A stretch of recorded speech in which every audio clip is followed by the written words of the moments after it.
Hello, my absolutely beautiful astrology soulmates, and welcome to your horoscope for March of 2024, where this month we are in the eclipse zone. So we are definitely going to talk about that because these eclipses are going to rock them, sock them, move some things around. And I want to talk to you about the impact of what that means in your chart. Also show you some bigger cycles that you can look into to actually back up and track where this has been in your life.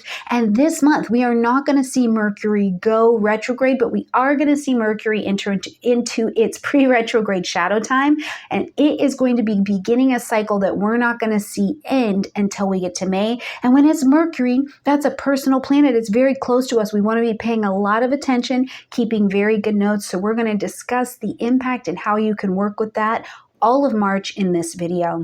Now, if we haven't met before, I'm practicing professional astrologer, Stormie Grace. I'm an evolutionary and humanistic astrologer. So if you like the lens of what was your soul story and what are you going to do about it now, that's what I'm doing here and helping you learn the language of astrology. In this monthly video, we have all 12 signs that are going to be in this one video. Now, you can click in the description box down below to the timestamp to go exactly where you would like to go. And I get asked all the time, should I listen for my sun, my moon, or my rising? The easy answer is it doesn't matter. The other answer is, if you are used to looking at your chart in whole sign, I would tell you listen to your rising sign because it's going to be the easiest for you to identify, especially if you are newer to astrology. But when I cast these videos, I cast them using a solar chart, which means I move the sun to the first house. So my intention is no matter where your sun is actually at, if you're a Taurus or you're a Capricorn, I'm vibing into what's going on if I put the sun at the first house and what are going to be some themes that you're going to experience as that sun. So listen for your rising, listen for your moon, listen to your sun, whatever makes you happy, but it's all going to be in the description box down below. Okay, before we jump in and see what March has to offer us, because I do believe that every month has cosmic genius to offer us. It's all a cosmic conspiracy to actually help us be fantastic. Doesn't mean it always feels fantastic, but we're going to be fantastic, okay? Before we jump into that, I've got some wonderful, wonderful, cool things going on, some of which I'm really excited to tell you about. First of all, I am back in the saddle, which is super cool. The last couple years, I've been doing a lot of traveling, teaching astrology live in person, and I'm at home for a couple months, so my books are open. If you are looking for a one-on-one consultation with me, if you've been even waiting, I promise I'm not booked out until 2030. I've got some beautiful space starting in April that you can jump into my books. And if you are serious about doing some real transformation and you need some support, you need some guidance, you need someone to be walking with you. If you are in a progressed last quarter balsamic or new moon time, you may want a little bit more support. And that is who my packages are built for. You'll get 4 sessions with me. We'll space them out. We'll walk through your astrology and your goals together and get it done. Now, several other things that are going on as well. First and foremost, I want to say that I'm thrilled to be bringing you starting just here at the beginning of March, the Knowledge to Fluency class. So if you've got your planets, signs, houses, and aspects down, but you're not quite sure how to pull that chart fully together and interpret it and synthesize the information, come and join us. It's a group coaching program. We are going to do nothing but chart synthesis, and I'll be there live with you to answer questions, to go through charts, to do all of that good stuff. So join us. And if you happen to be someone, whether you are an astrologer, a tarot reader, if you do song bowls, if you raise crickets, I don't care what you do. If you have been thinking about coming on YouTube and you have not done it yet, or you're afraid to do it, or you're not sure what to do with that, come and join me in my 5-day YouTube Breakthrough Challenge. I'm going to show you exactly what I know about YouTube. I'm going to give you the tips and tricks and tools to talk to the algorithm, and you're going to leave our 5-day session with a YouTube video that speaks to the algorithm, able to get found here on YouTube and get you going on your journey. I really want to offer that to you because if you are not using YouTube, you are leaving a financial resource that is free for your investment, at least financially, on the table. Okay? All right, my beautiful friends, those are the goodies. Now let's talk about what's going on in March.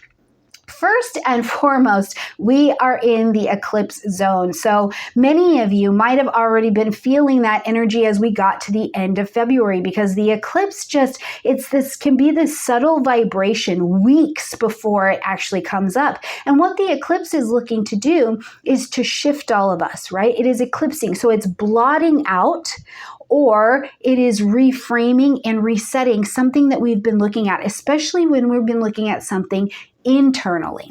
Okay, so as we're going to have the eclipse, this one is going to be at 5 degrees of Libra. So immediately, even as you're listening to me now, I want you to grab your natal chart and look at where's 5 degrees of Libra for you. Or maybe in your progress chart, you've got something, a planet, an angle, an asteroid at 5 degrees of Libra. And look at where this alignment is going to be for you, because this is where you're looking to shift. And the shift is likely going to be more so because this is a full moon lunar eclipse. It's about an ending, and it's an ending to something you likely began in October of 2023, because the eclipses work in a big cycle, the eclipse family cycle, the Saros cycle, okay? So you're going to easily be able to track what you have been working on and actually just walk this through and see where you've had these things going on in relationships. You know, maybe you've been doing too much people pleasing. Maybe you found that, you know, even in a good marriage, there was too much enmeshment in some way, shape, or form. But there is something in terms of relationships that you are going to be having a disruption, a breakup with. And this lunar eclipse is going to help you from the inside out say, whoa, I got to take a look at this and let this go. Except for, I don't think that it's not fresh to your attention what you're letting go. You already knew that you were going to be letting go, but this energy over the next 6 months can help you actually shed that relationship. And depending on the department or the house that it's happening for you in, you'll be able to use the cosmic energy to help ride the wave of naturally letting that thing surrender. Now, if you don't know how to find any one of these transits in your chart, I've got a video in the description box down below about how to find the active transit in your chart. So don't feel overwhelmed. Just go down there. You can click right over to the video and see exactly how to identify where this is at in your own particular chart, okay? Now, I also want to talk about this Mercury pre-retrograde shadow time energy and what it is going to mean for us. First of all, when Mercury or any planet goes into retrograde, it's like they're getting ready for vacation. So in the pre-retrograde shadow time, which Mercury is going to enter into March 18th, okay? This is where Mercury is like packing the bags. It's like, okay, listen, get ready to go on this trip. I got to get all of my things together. So, you know, Mercury's just packing up all the goods, getting ready to go. So essentially the energy is it's going to just be slowing down, starting to get things in the suitcase. Now, this is going to happen for us at 15 degrees of Aries. So I want you to take note as we get to the 18th, what's going on and what do you have at 15 degrees of Aries in your chart, because between 15 degrees of Aries and when Mercury does this retrograde and goes all the way back, comes forward to 27 degrees of Aries and then goes back to 15 degrees of Aries, between 27 Aries and 15 Aries is where you're going to review from March 18th all the way until May 13th, okay? So Mercury's slowing down for the pre-retrograde shadow time. It's going to go retrograde actually on the 1st of April. It's going to come direct, so come back from vacation as we get to the 25th. But then, you know, you get back from vacation and you're like, I don't really want to unpack, or I got to unpack. I've washed the clothes 3 times and there's still sand in there. You know, it's like that. So you'll be wrapping it all the way up by the time we get to May 13th. Okay, so keep that in mind and write it down, put it in your journal. What's happening, what's unfolding for you here. So that way, as you get back into the lesson base, you can absolutely see it coming. Now, the month is governed by the second portion of the Piscean energy. So we have a lot of compassion. We have a lot of spirituality.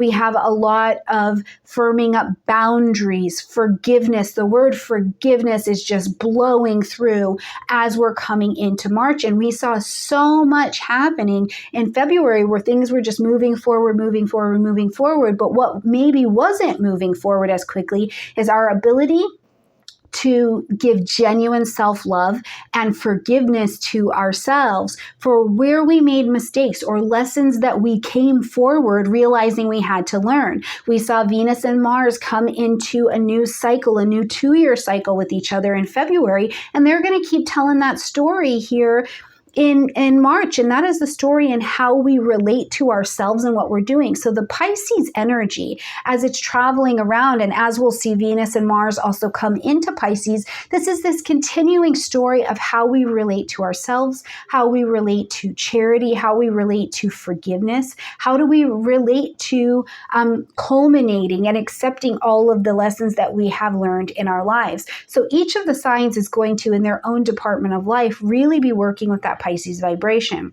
Now, we're also going to see that Venus and Mars both come into a square with Uranus. And I think this is really incredibly important to mention because in February, we saw both Venus and Mars come into contact, into conjunction with Pluto. And this awakened within us the things that were not conscious, right? Maybe things that we just hadn't said out loud, or it was kind of floating there and we were trying to go around it. And as these energies came into conjunction, if it was bad behavior or a pain point or some deep desire or some deep obsession, as they came in contact with Pluto, it was pushed to the surface for each of us, right? So there we go. The behavior, the need to change, the availability for transformation is on the surface. And that's where we're left, right?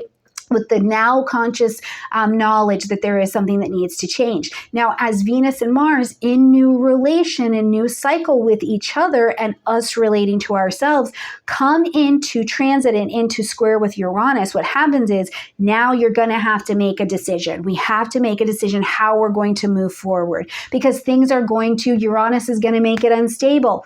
Right? It's going to be like, boom, we want freedom. Boom, take an action. Boom, make a decision. Right? There is this level of excitement or this unexpected urge to go towards something really very different. And you may be surprised. You may be like, you know what? I was never into this. And now that this desire was brought up in me and made conscious in February, now here in March, I'm ready to be about it. I do want to break free. If I felt like my energy, especially when Mars comes into contact with Uranus, if you felt like your energy wasn't going forward or things were just stuck or you couldn't get things done, Mars and Uranus coming into square are willing to be about some action. They're like, go, break free. Break through, maybe taboo, maybe break the rules. We're going to push it a little bit. Whatever it is, what has become conscious will want action at this particular time. So March has a lot to offer, okay? Now, we're also going to see that we've got that beautiful new moon happening in Pisces as well. I will tell you, we're going to go deeper and deeper into all of the aspects that are available as we travel every week together through the weekly videos. But this new moon in Pisces, I think I have a lot of hope around it. I don't think it's the best new moon to really make big gusto material world starts. I think that this is more about committing to an honest action plan of forgiveness, of trusting the intuition, of getting into the emotional and the physical emotional body and allowing yourself to travel forward, and also feeling like you can do that now, feeling like, okay, wait a minute. I have had this dream, I have had this vision, I have had this maybe even sometimes fantasy for my life, and I haven't been able to move it forward. I've felt this creative talent rising up in me, and I haven't been able to get it moving forward. And I think that this new moon actually lends itself in lovely connection with Uranus to being able to move something forward, to you being able to walk forward in your life and in situations in your life with your intuition and your sensitivity quite heightened. So it's like, yeah, you've got to do things or you need to move forward, but instead of just being guided by the mental faculties, your intuition is telling you, right? It's that same energy. This is the only way I can think to give this example is like, when you're going around and you have choices, you can do what you want all day long. And then if you were to go into a store and pick up something and try and walk out with it, that energy that happens right before you would be able to do it that says, hey, that's not right.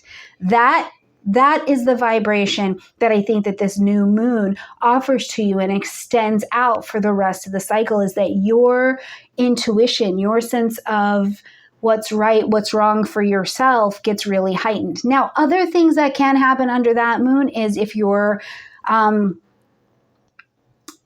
feeling really guilty, if you're still in the shame body, or you're shaming yourself, or you're having a hard time getting to that self-forgiveness, you will be very, very vulnerable to the energies of guilt and shame, being that lower vibration that captures your attention. So I would encourage you, if there's something, especially as it came up with this Plutonian energy, last month, if anything has come up that you're still feeling shameful about, I would bring in content. I would bring in mentors, teachers, helpers, journals, whatever you need to do to make a really strong impression on you and to encourage you to walk towards the vibration of love, of forgiveness of yourself and of others. Because the other thing is, if we stay long in the low vibration, we become, especially at this moon, so much more susceptible to sickness, to taking in the poison that other people are putting out, being the poison that spills out onto other people as well. So we've got a lot to work with this particular new moon. And again, like I said, we'll go in even more depth in the lunar video, that it's its own in-depth standalone video. So plenty going on in March for us to be able to work with. So let's jump in now and look at how this is going to impact each of our 12 beautiful signs. Hey, beautiful Aries, and happy, happy birthday. Welcome to your new year. Thrilled to have you here. Thrilled to be making the journey with you. And whatever you want for yourself this year, I hope that you have the courage to go after it, to get it, and to pause and wait when you have to pause and wait for it to come to you. All right, Aries, this month, the themes you have going on have a lot to do with spirituality and have a lot to do with relationships. And the eclipse, of course, in Libra is going to light that theme up. But before we get to birthday time, you've got most of the planets floating through your 12th house space. So it's a very busy month in terms of things behind the scenes. It's also right before birthday time, so it is important for you to be resting, for you to be rejuvenating yourself, getting right with yourself, spending some time with yourself, saying, okay, what is it that I do want for my year going forward? How do I want to showcase myself? But I will tell you, I think it's interesting with all of these energies behind the scenes. It also is prime real estate for you, Aries, to have some things going on that are not allowed to be seen in the daylight. So whatever that looks like for you, I just want you to be mindful that that energy is there. So whether it's something financial, or it's something romantic, or it can even be sometimes that something's going on behind the scenes because you didn't know someone liked you. You didn't know someone was interested in you, or something like that, and it brings it to your attention. Now, as we're traveling this month, first and foremost, I want to tell you, it's interesting. We've got Venus and Mars, who have recently come into their own new 2-year cycle with each other. And it's the how you relate to yourself. Both of these planets are going to square against Uranus. And this is so telltale, because this is the indicator to me that not only do you have all this vibrations going to be going on in the 12th house space, which is fine, but with this particular square, you are wanting to break out.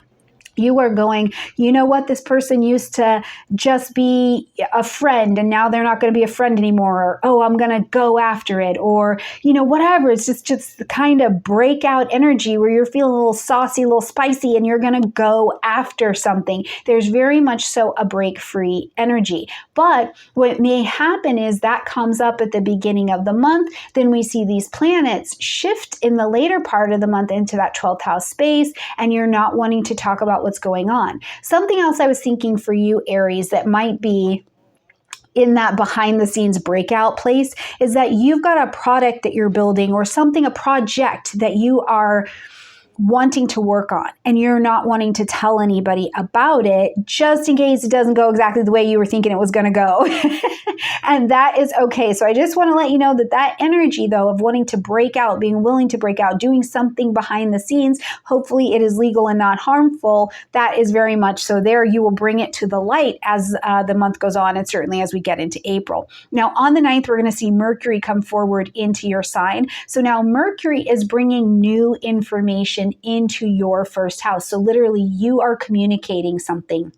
Maybe you are making plans, you're making the plans, you are talking about it, new information is coming to you about what you need to do, where you need to go, something like that. But just know that Mercury in forward motion is bringing new information to the party. Now, in a very mundane, global kind of way, I also think that in some way, Aries, this is your symbol, this is your call to be stepping up to leadership somewhere in your life, just like we may be seeing that on the global stage as well. It's a call to some kind of new leader stepping into power. So this is really nice energy before birthday time that you get to be the leader and the CEO of your life and steer that ship, captain your own ship forward. On the 10th, we've got the new moon happening at 20 degrees of Pisces.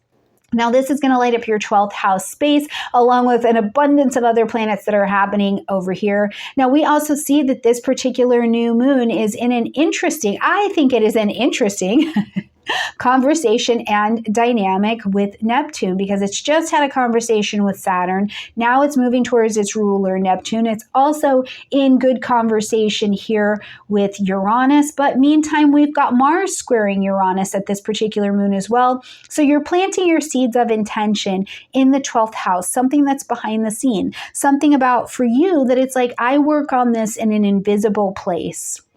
But what it gives me, what it recharges me, is how I live my life. So I think a lot about spirituality. Now, again, this could be something as simple too as that you are working on a project behind the scenes and you're feeling this breakout energy and you're ready to go, you're ready to do it. And that's how this is expressing itself. But you're planting your seeds of intention here, Aries, to get something moving forward. But I just want you to also be mindful. I think that this is really more plugged into you getting aligned on the inside with who you are, what you want, where you want to go, so that you can naturally attract to you and walk in the vibration of what you're trying to call into your life. It's not the best vibration for trying to get something really materially off the ground. That would be quite challenging, okay? All right, when we get to the 11th here, we've got Venus now moving into the energy of Pisces. So again, we've got more of this 12th house energy, but Venus coming into the 12th. One, you could be making money behind the scenes.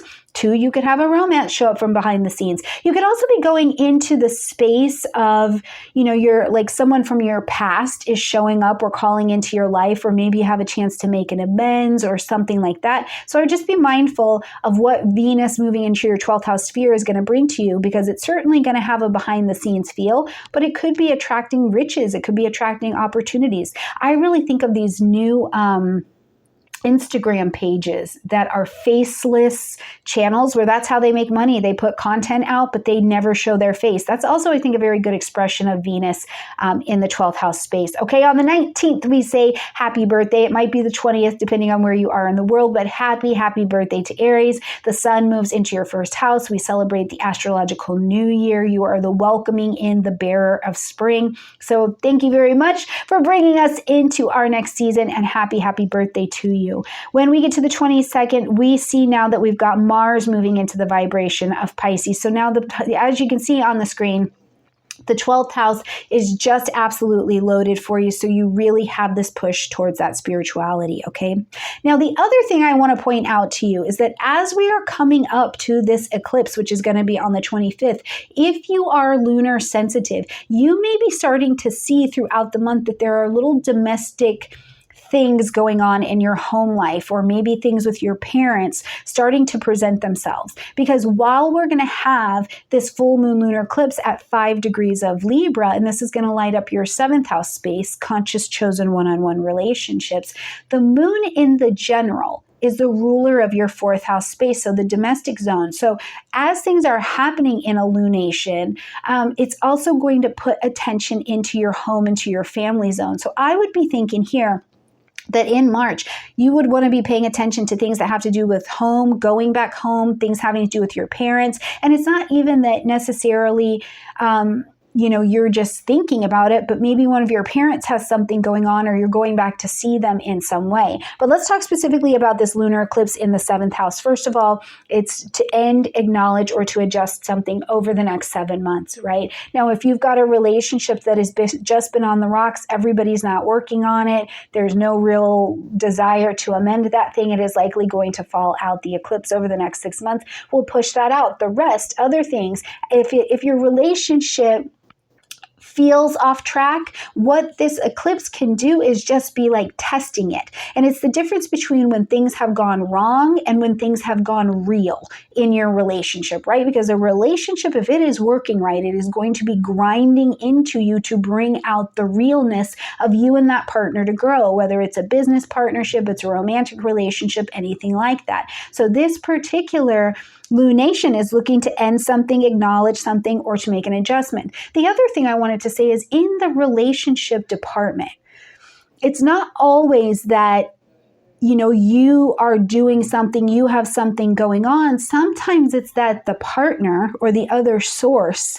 has something going on and you're having to pivot and you're having to adjust and get new perspective. Libra is an air energy, so it's about the thinking. It is the mind. But Libra also partners for a purpose. It realizes, I can't go any further without you. We have to do this together. So your partner could have something going on and you're having to adjust or not do something the way that you used to do it, or you're having to negotiate and compromise. And that's what the eclipse could be bringing it in. And again, it's going to be shaping that over the next 6 months. Now, again, in the lunar video, I will cover not only the big Saros cycle, but I will also cover the lunation family that this is a part of so that you can see where this has really been playing out in your life. All right, happy birthday, Aries. Have a great month. Hey, Taurus, and welcome to March. Okay, Taurus, this month, your themes have a lot to do with social groupings, but then also as the eclipse rolls in, there really needs to be a change to your health regimen or to your daily routine, whether that be work, food, exercise, things like that. It's really coming to your table, but Taurus, I have full faith in you. Over the next 6 months, as this eclipse shows you what is up, especially in the health and the body zone, I think that you're really going to be able to get on board with it, because I don't know, Taurus, you've been shaken and stirred for a while. So this desire to have a new relationship with your own body and with your own health, I think is really very real for you. Okay, so let's jump in and see what is going on. Now, first and foremost, I want to be mindful that the ruling planet for you, Venus, is going to still be in Aquarius as we're coming into the month. And this is great because when Venus is in the 10th house, you're usually seen well. People are receiving you very well. So this is actually very good for you all the way until Venus moves into the vibration of Pisces. Okay, so use that, don't lose that. But something that comes up for you, Taurus, and I think that this plays a bit into your theme later in the month, is that both Venus and Mars are going to come into a square with Uranus, who is in your sign. Okay, so this is your profession, your name that we call you in public, your soul level calling is coming into a square with who you are now, right? It's like after Uranus has been traveling through your sign for a while, you have skills, you have gems, you have minerals, you have some things that you're not even interested anymore, and they have risen to the surface. So as these planets are squaring against this, you are wanting change. You are wanting change in your name. You are wanting change in your profession. You are wanting change in your professional social circle. And some of it will actually help you get really clear on what it is that you want, what you want to do and who you want to do it for now. But the rest is just this desire to rebel, to get out of the box. I don't want to be in this like this anymore. And now I will tell you, I think that it is absolutely futile and not in your best interest to try to resist this urge to change that this square against Uranus is going to bring up, because Uranus is going to make you make a decision, right? You have a different relationship to yourself now. Venus and Mars has brought this in. Maybe you're thinking a little bit more outside of the box, whatever that is for you, especially about work. And instead, go with it. Be attracted to something that is outside of the box. Be attracted to something that's a little bit eccentric. Try a training or listen to a video or a piece of content that maybe you wouldn't. Maybe even it's a little taboo, right? But allow yourself to go with the change, especially around the 8th and the 9th. And that is really going to be to your benefit, okay? Now, as we get to the rest of what's going on the 9th, we've got Mercury moving into the vibration of Aries, and this is lighting up your 12th house space. So these are all of the things behind the scenes in your house of rest. Your dream life could get very, very lush at this particular time. You know, you've got symbols going on, you've got, you know, you're just picking it all up. But the other thing I think about is that in the general, Mercury actually is the ruler of your second house. It's a financial rulership for you in the general, and that's because Gemini rules your second house, right? So there is a fair amount of knowledge. It's almost like I feel like Taurus in March, like you can reach between the worlds and call money into you if you will tap into the vibration of it, right? If you will sit down and Mercury, get clear, bring new information about your past patterns and habits and things like that, that might be bringing a lot of change to the table that you don't necessarily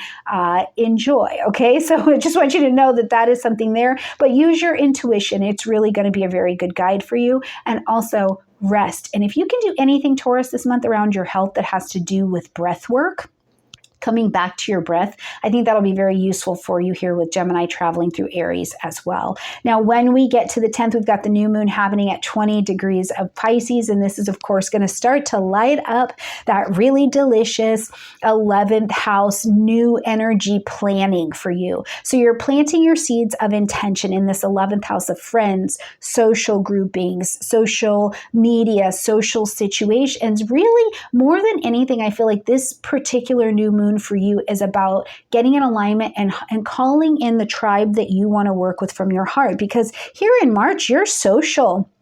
Taurus, you are social. You're aligned with social groups. You're doing things with more people. It's a very social month, and that's really very powerful for you. But where do you sit with the social group that you're connecting with in your heart, and where are you trusting your intuition about it? And if you have felt like the energy has been a little bit stuck for you, you've been stuck, the business has been stuck, you know, any of those kinds of things, I think this new moon also helps you wiggle out of it, okay?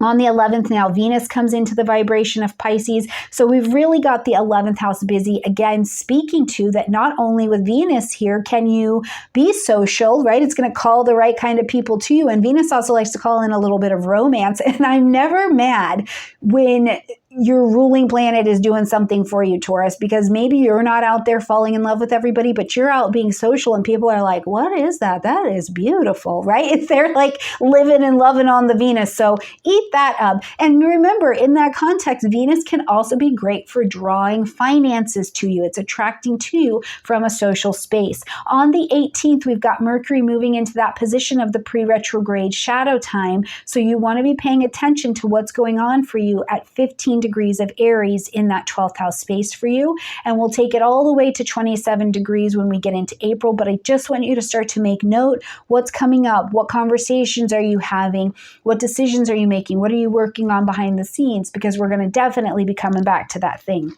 On the 19th, we have got the sun moving into Aries. Officially, we start the spring. Happy astrological new year. But now the sun is bringing light, heat, life, and vitality for you into the space of rest. You have got to rest. You have got to go behind the scenes and allow yourself to rest, recharge your spirit, take care of anything having to do with health or immunity issues. Get those things looked at. If you've got any kind of addictions, or if you've not painted or been your creative, beautiful self in a while, this is the time throughout the Aries season where you're very much so going to want to do that, okay?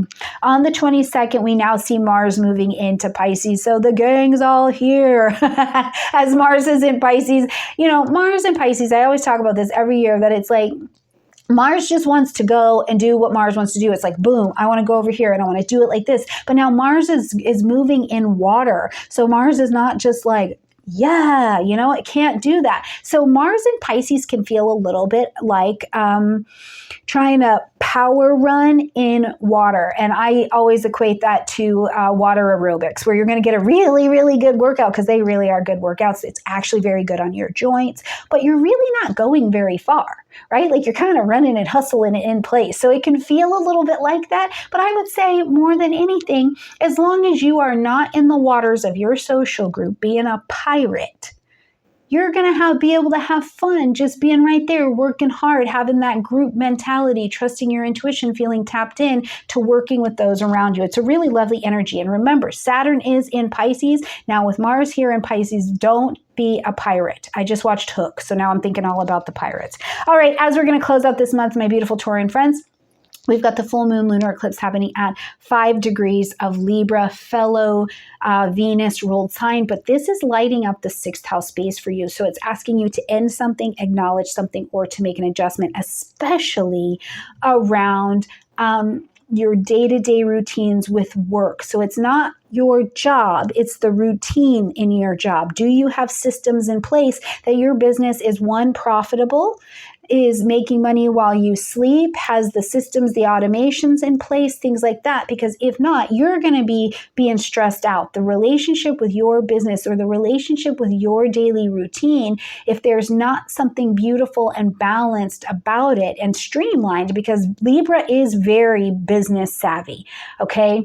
You're going to be exhausted. There'll be an exhaustion here and it just won't work out. Now, it's also really great to flash back to what was happening in this area of your life, maybe even things with coworkers in October of 2023, because this is a direct response to that. Now, the other side of that is just health. And I really think you can get this in the bag, Taurus. I think that this is the time where you may even find yourself, you know, there's a disturbance in the force when we're looking at the health routine, but you find yourself a bit more willing to engage change because you're coming at it from also an intellectual perspective where you're like, I do want balance, I do want harmony. So what do I need to do to be able to move in that direction? So I think you actually have a lot of cosmic help around that 6th house as we close out the month.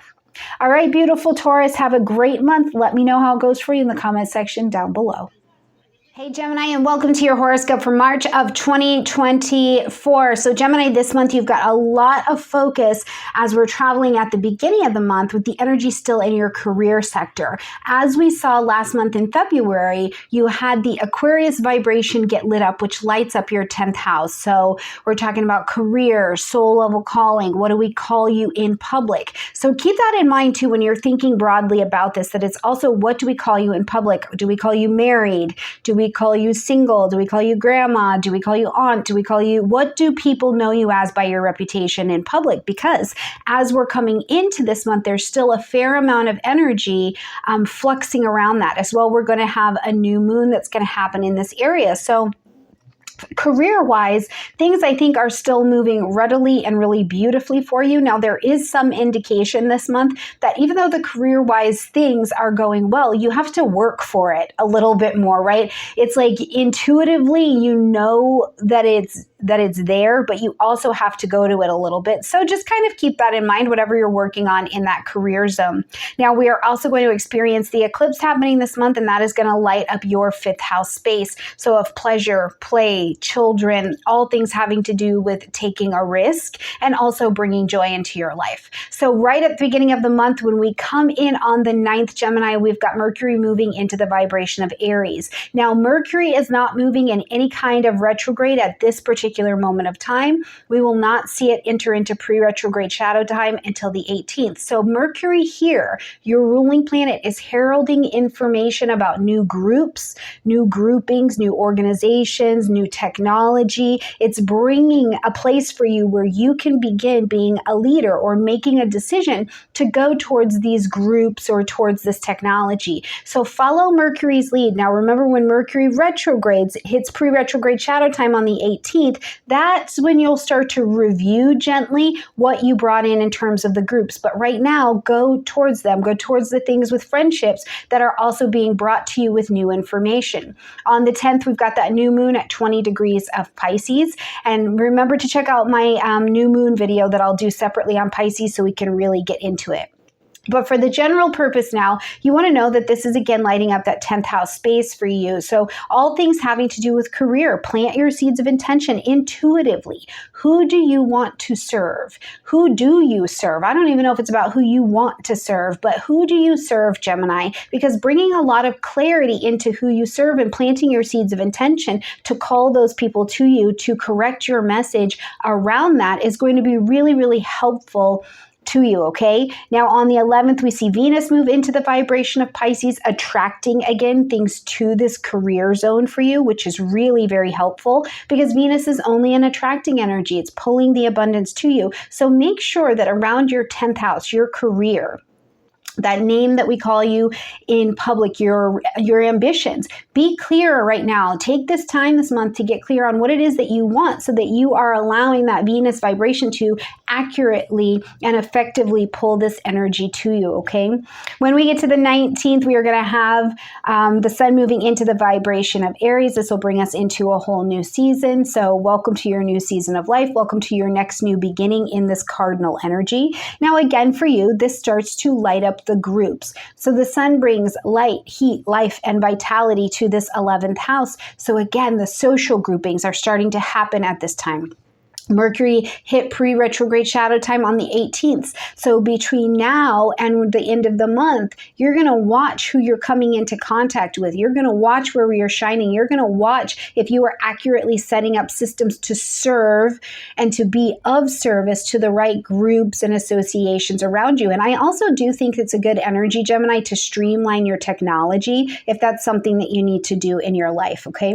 On the 22nd, we see Mars now moving into the vibration of Pisces. So now we've got action and movement in the career zone. Go towards it. But remember, you can't move with Mars in Pisces like you would. You're not just going to take action on it, right? The action you're going to take is going to have to be intuitively and emotionally very, very intelligent. So it's really like, first of all, I say take action on the things that come to you in your vision. Think vision boarding. Think, I feel inspired to listen to this particular song, and then you listen to the song and it gives you your idea of what to create next. Spend time in dance, spend time in creativity, and yes, around your career, spend time like that. When's the last time whether you own your own business, whether you work in a corporate space, whether you are the wife, the grandmother, the volunteer, when's the last time you had a dance party? It sounds silly, but this may be some of that creative energy that needs to come to the table because it'll also help you and your team figure out creative solutions to things that have already been here. Now, as we're going to close out the month, we are going to have that lunar eclipse at 5 degrees of Libra, again, lighting up this 5th house space for you. So things around children, the needs of children, where a relationship needs to be resolved in some way about things with children. And I will say from this position, it's also, Gemini, for you where things need to be resolved from you as the child in relationship with your parents, right? When we look to the 4th house, it's like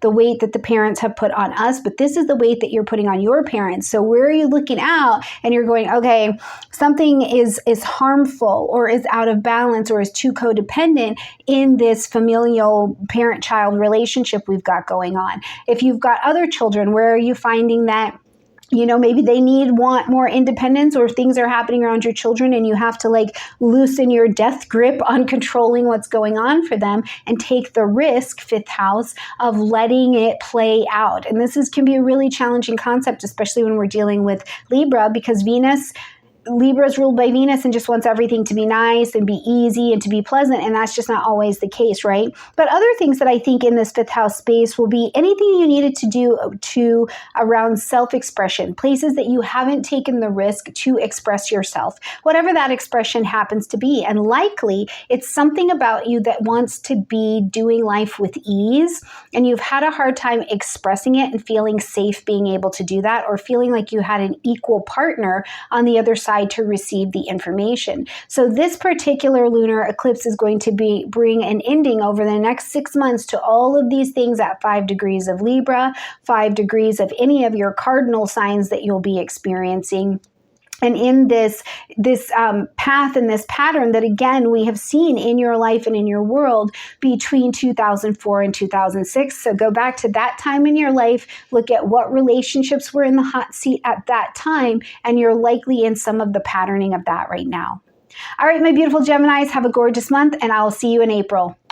Hey Cancerians, welcome to March of 2024. We're Cancer this month. We've got a lot of focus going on for you between the 9th and the 10th houses, but also there's an eclipse happening this month. So this puts extra weight for you, Cancer, in the shift of energy in your life, because not only are you ruled by the moon, so the lunations, especially when we've got more impactful ones, always have a weight on you, but an eclipse is going to have more of an impact, and particularly this one because it's happening in your 4th house of home, family, real estate, property, which is the natural vibration you're used to ruling. So I think that this month, while the sky is not actually very busy, the impact of what is happening and taking form really says a lot about what's going on for you, Cancer. There is like this reshaping of your identity and how you're showing up in a lot of ways just out on the stage, hands down. So let's talk about this. Right at the beginning of the month on the 9th, we have got Mercury moving into the vibration of Aries, which is going to be at the top of your chart. So this is Mercury, not in pre-retrograde shadow time yet, Cancer. So it is bringing new information about things in your career. And so it's brand new information, whether it is the actual career, the job that you do. Maybe you are ushering in some kind of new leadership or something like that with Mercury coming into Aries, right? It's bearing the flag of new leadership. Or remember that the 10th house is not just the career. It's your soul level calling. It's your reputation and what we call you in public, but it's also your ambition. So Mercury is bringing you information that you can use to lead yourself forward in this way. Now, when I also say what we call you in public, if we call you married, that is the reputation we know you have as in public. If we know you as divorced, right? And these titles can change, right? So also consider, where are you heralding in being the leader, being the warrior of this particular title? Are you recommitting to your marriage? Are you getting out of your marriage? What is it that you are taking leadership about your title in public? Because Mercury is bringing that information. Now on the 10th, we've got a new moon at 20 degrees of Pisces, fellow water energy. So you'll sit in a really nice water trine with this energy. It's easily accessible to you, all of these good things. And it's in your 9th house space. Publishing, marketing, broadcasting, expansion, things with the law, international travel, higher education, training, and belief structures and philosophies fall in here as well, Cancer. So one of the things that comes to my mind, almost immediately, is how much faith you are developing, whatever that looks like for you in whatever religion or context that you are learning something about faith. You're coming to the end of yourself and you're realizing, I've got to figure out what I'm grounded in, right? Now, for some of my beautiful Cancerian soulmates out there, this will literally be new training. Like, you are taking on new training. And let me tell you what, if you have never been married, or like you've been married longer than you've ever been married before, there is some of this just like School of Hard Knocks level of training that I also think falls into the 9th house space. So it could be something along that. But for the rest of you, maybe you're picking your path for higher education or a training that you'd like to do or get into. Are you making plans for international travel or something like that? Now, the one thing I do want to tell you, Cancer, is if you want to make any travel plans, educational plans, things like that, put them in motion now before we get to the 18th, because that's when Mercury is going to enter into pre-retrograde shadow time. So things are slowly going to start getting kicked out or having to be redone then, and that's not bad. But if you're looking to just kind of move forward with things, I would get them into the nanosphere before we get to the 18th, okay? On the 11th, we see Venus moving into the vibration of Pisces, so now bringing in an attracting energy.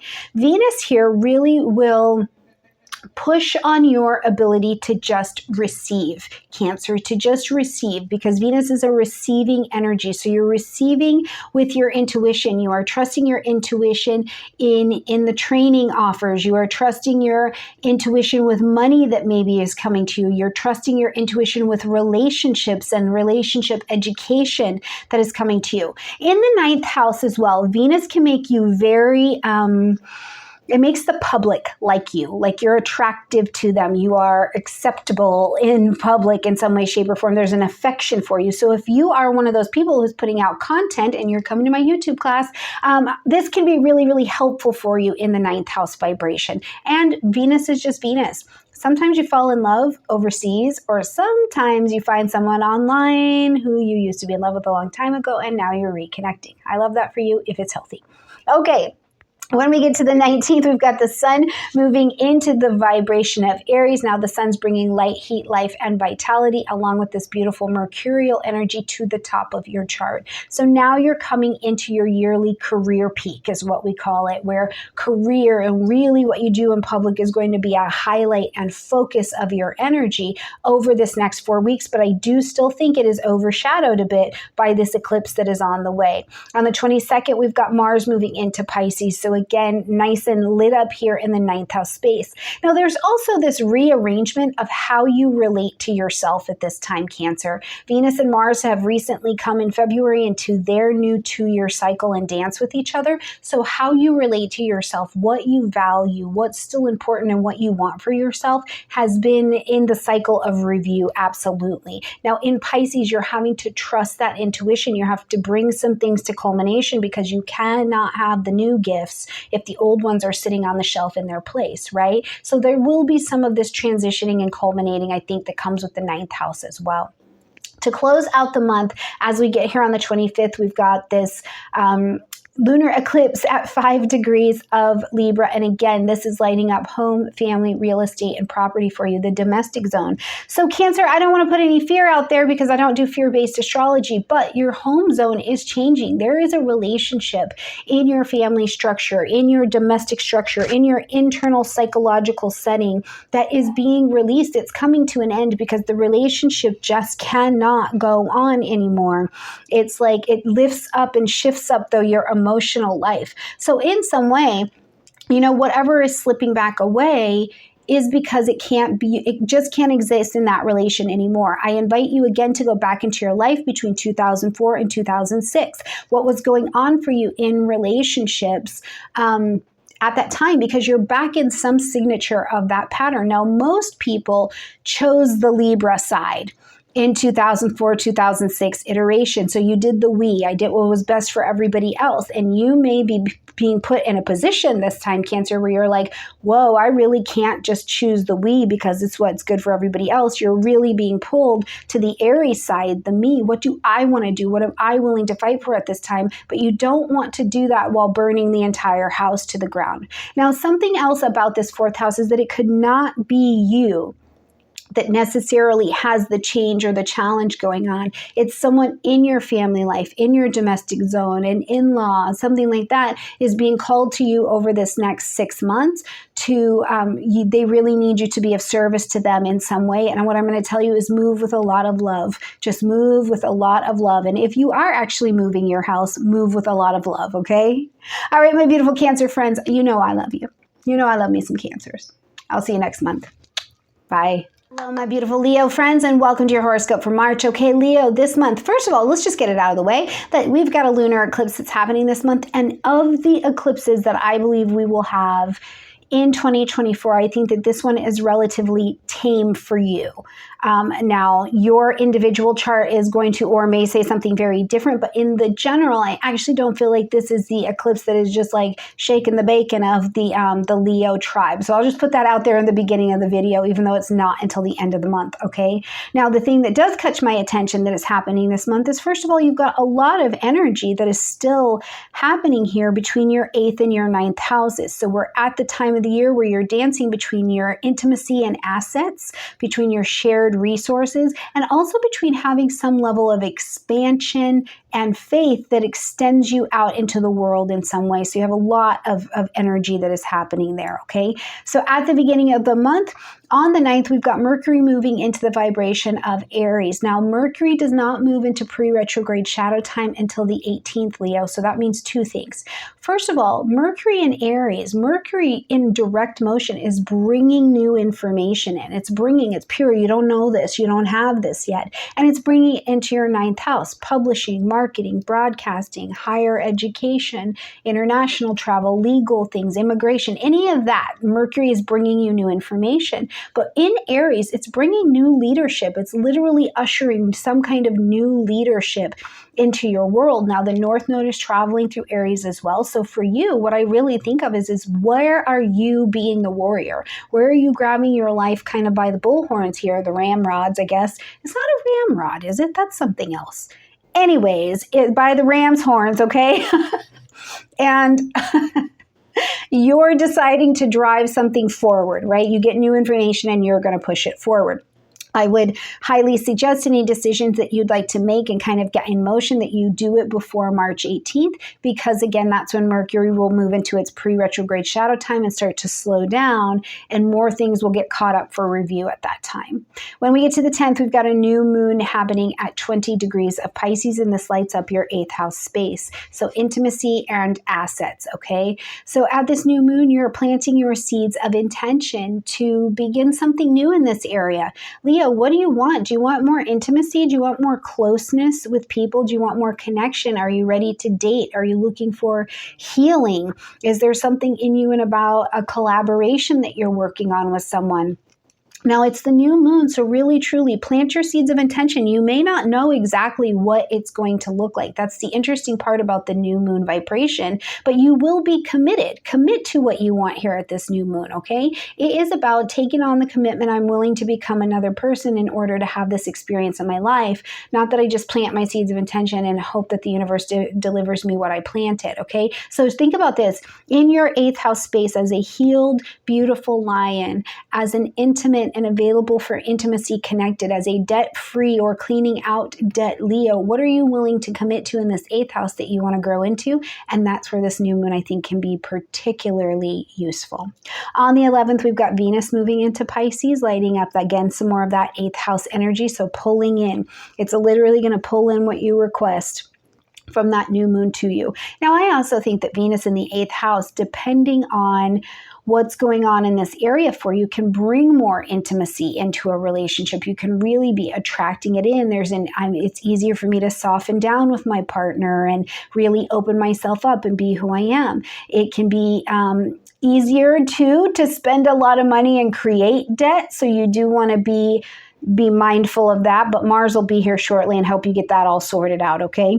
On the 19th, we've got the sun moving into Aries, again, bringing light, heat, life, and vitality. Now there's motivation and action in this 9th house space. I don't know why, Leo, but for some of you, I just see like you're trying to finish a course or something. You're like, nope, I'm going to finish this course. I'm going to get through it. I'm ready to do it, to be done and get to what's next. So it's actually a very quick kind of energy, but you may not be able to do that because when we get to the 22nd, the ruling planet of this beautiful sun in Aries, Mars, is moving into Pisces. So now instead of being all, I'm here, I'm whipping, zipping, going to get it done, it's going to slow down. So the energy of Mars at this point is going to be more about, it's going to be like I call it water aerobics, okay? Like you're running really, really, really fast, but it's in place, so you're not really getting anywhere, but you are burning a whole bunch of calories. So if you take on a course of study or you're thinking you're going to power through something, I would just lighten up the schedule, lighten up your energy a little bit, especially at this point in the month, getting ready for this eclipse, because you are not going to push upon life and make it go your speed. In fact, when we try and do that, we usually come into a little bit of burnout, we get hurt, or we get sick. So try and go with the flow. Use your intuition, be creative about what you're doing. And here, Mars may also help you put the brakes on spending all that money that Venus is really into. Now, I do think, yeah, Mars and Venus together here in Pisces, the intimacy could be fire. You guys be over there being spicy, whatever that looks like for you. I wish you safety and health, okay? On the 25th, we have got the full moon lunar eclipse happening at 5 degrees of Libra. This is lighting up your 3rd house space. So first and foremost, anything with cars, watches, technology, any of your gadgets, I would be paying a little bit of attention to those over the next 6 months, but it is great too. If you know you need to buy a new car, keep your eyes out. This is the time to be watching for that because it's time to release the relationship with the old car. But the 3rd house is also about communication and with siblings. So Leo, I don't necessarily know that this particular eclipse in the general is so much about what you've got going on. It's simply your participation in the drama that maybe a sibling or a contract or some kind of neighbor festival. I keep seeing the word festival. A festival could be bringing to your table and you're just kind of like, what in the world is that? And you're having to navigate that. So please let me know in the comment section down below, Leo, what is this? Are you having a festival? We're coming into nicer weather. We're coming into these nicer seasons. So that could definitely be you. All right, beautiful Leos, have a great March and I'll see you in April. Hello, my beautiful Virgo friends, and welcome to your horoscope for March of 2024. We're Virgo this month. Okay, listen, first and foremost, out of the gate, I really want to say that I think you have got to pay attention to your health this month or something in the span of your daily routine. Before we start to move into this Pisces and Aries energy that is going to take up the 8th and the 7th house respectively, we'll be doing a lot of conversation this month around relationships. But before we get there, as we are coming into the month, we have still got planets traveling through the vibration of Aquarius. And so it's really letting me know and giving me that signature that your health does still need attention. You've got to be paying attention to it, or something in the daily routine that you're engaging with needs an innovation, Aquarius, or an adjustment. It's also kind of got me thinking along the lines of something, just very practical, thinking about that Aquarian vibration, which is literally, do you need to reduce your screen time, or do you need to reduce, do you have this thing going on, Virgo, where it's like you're in a little bit of analysis paralysis because you're comparing yourself to other people in a group setting or something like that? Whatever this is, I really want you to be paying attention to your health this month in terms of how you're caring for it in a day-to-day way, in a day-to-day routine. So it's this very, very much so this vibration for you as well, where it's like, I could be doing this, or I could be doing this, or I could be taking on this, I could be taking on this. You're going in too many directions, and you there's too many ideas, so you need to choose a path in order to reduce some of the chaos that may be going on in the health sector of your body, okay? Now, like I said, we're also going to pay attention to what's happening in the 7th house because it's Pisces season rolling on, through the gates. And so we've got a lot of relationships, things going on. And then as we transition that sun into Aries season, we're going to start to see collaborations coming your way. So let's talk about that. Okay, so right at the beginning of the month here on the 9th, first of all, we've got Mercury moving into the vibration of Aries. So this is going to start the month with heralding, because Mercury is not retrograde and it's your ruling planet. So you're full power. Everything is full strength this month. It doesn't hit that pre-retrograde shadow time until the 18th, okay? So Mercury coming full on is bringing new information, new energy to this 8th house space, but it's in Aries. So literally this sense of it's bringing in, or ushering in new leadership into your life. And this is in that 8th house space for you. So in the 8th house, we're doing death, debt, taxes, intimacy, and assets. So in many ways, Mercury could be bringing you leadership in this way. So are you trying to make decisions to pay down debt? Is it emotional debt? Is it energetic debt? Are you getting information about doctor's appointments, reproductive health, healing, astrology, these kinds of things? But more so than anything, I was seeing you also this month, Virgo, being a leader. You're bringing leadership into your life around collaboration or cooperations in some way that are actually to your benefit. They can be to your benefit. Maybe you decide, hey, since you got all that screen time going on, you're having to look at, you're like, what, let me collaborate with someone so that we have this joint resource or this joint piece of information that we are becoming leaders in our industry or becoming leaders in our community, or, you're leading in some way to make decisions. And that can be really fruitful for you as you're traveling throughout the rest of the month. When we get to the 10th, we've got this new moon happening at 20 degrees of Pisces, lighting up that 7th house space. So as you're at this particular new moon, remember, you're planting your seeds of intention to begin something new here. Now, in the Pisces vibration lighting up your 7th house, it's conscious, chosen one-on-one relationships. So you know who you're dealing with. You know that this is a marriage relationship, a business relationship, an open enemy. The relationship of you with you could also be in flux here. And where I think this moon really can serve you very well is to, first of all, remember that you're having to sense out, trust your emotional intelligence and your intuition, the direction that this needs to go. Now, the other thing that Pisces energy is really profound for is bringing things to culmination. Yes, this is the new moon, so you're beginning something, but if in order to begin anew, you have got to divorce, culminate, shut down, release, bring to transition a relationship that's been in your life, or a relationship dynamic that's been in your life, I think that this helps it be that culmination. There's also a fair amount of forgiveness that's available at this particular moon under that Pisces vibration. So, just thinking about it quite practically, just really, really very practically, as I'm looking at the chart here, this is a spiritual moon for you. So where is forgiveness needed? Where is that transition? Where do you need to forgive within your home life, right? It's still a lunation. It's a lunar event. All lunar events will point us back to home or family in some way. So is there a forgiveness or an ending that's happening in this area of your life, okay? Now, when we get to the 11th, we've got Venus entering into the vibration of Pisces. Now, where Venus goes, she's attracting. She's pulling in, pulling in, pulling in. So here you are. You've planted these seeds of intention for these more spiritual relationships, and they're significant relationships in your life to come about, and now Venus is helping to usher that in as well. Something else to keep in mind is that back in February, Venus and Mars came into their own new 2-year cycle with one another. So truly, Virgo, the way that you relate to yourself, what you want, what you desire, and what you're willing to do to have those things is very different. It's come about in this last set of weeks, but I think it's pretty vibrant for you in your knowingness. And it's also put you in the space where you realize you have to attract and align with different groupings of people. You have to culminate certain areas of your life, certain desires, Venus, that you thought that you wanted, you don't want to attract to you anymore. And you're in a bit of surrender with this vibration. But whatever you're planting your seeds of intention on now, Venus is calling that in and helping to usher it around the corner, okay? On the 19th, we are going to see the sun move into the vibration of Aries. So here we go.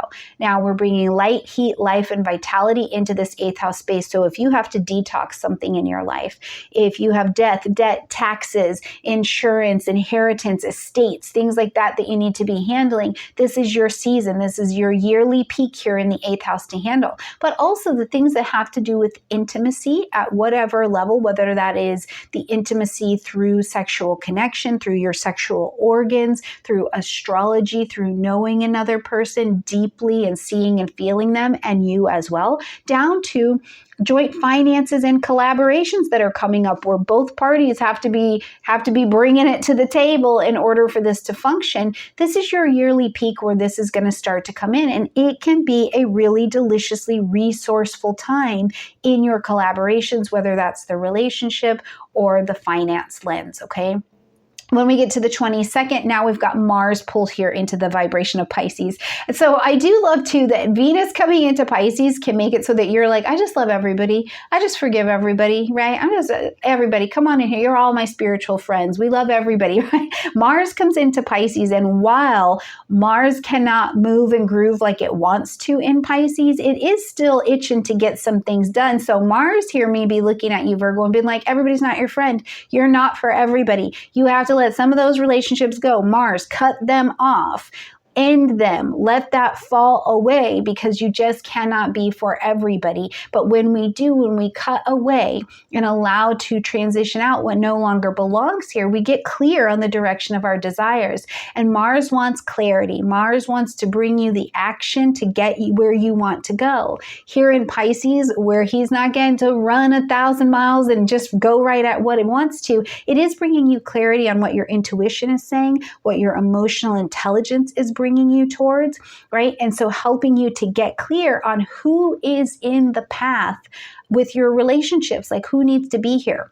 Now, Mars is Mars. So I do think about these things in a very practical Tauran way, because I'm a Taurus, and this could be that you are in a legal case. You have an open enemy and there is conflict happening here. And if that is the case, again, the Pisces energy has you needing to bring something to culmination or needing you to slow down and pay attention, because you don't have all of the details exactly for what is going on, okay?